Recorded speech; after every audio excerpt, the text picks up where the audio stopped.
ஒரு கிராமத்துல ரமேஷ் ஜெகனுங்கிற இரண்டு நண்பர்கள் சந்தோஷமா வாழ்ந்துட்டு வந்திருக்காங்க.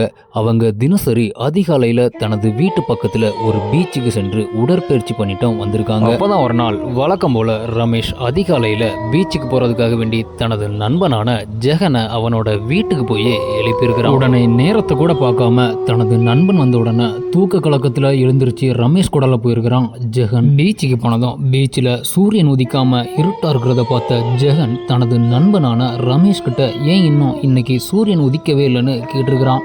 அதற்கு ரமேஷ் எந்த ஒரு பதிலுமே சொல்லாம சிரிச்சுக்கிட்டே இருந்திருக்கிறான். போன ஜெகன் தனது கையில கட்டியிருந்த வாட்சில் டைம் பார்க்கலான்னு பார்த்திருக்கிறான். அப்போதான் அவனுக்கு பயங்கரமான அதிர்ச்சி ஒன்று காத்துக்கிட்டு இருந்தது. அதிகாலை 2 மணி ஆகிறத பார்த்த ஜெகன் அதிர்ச்சியில உறைஞ்சு போயிருக்கிறான். அப்போதான் ஜெகனுக்கு இன்னொரு அதிர்ச்சியும் காத்துக்கிட்டு இருந்தது. ரமேஷ் மொபைல்ல இருந்து ஜெகனுக்கு அந்த நேரம் ஒரு ஃபோன் வந்திருக்குது. அந்த ஃபோனில் எனக்கு ரொம்ப தலைவலியாக இருக்குது, என்னால் இன்னைக்கு பீச்சுக்கு வர முடியாதுன்னு சொல்லியிருக்கிறான் ரமேஷ்.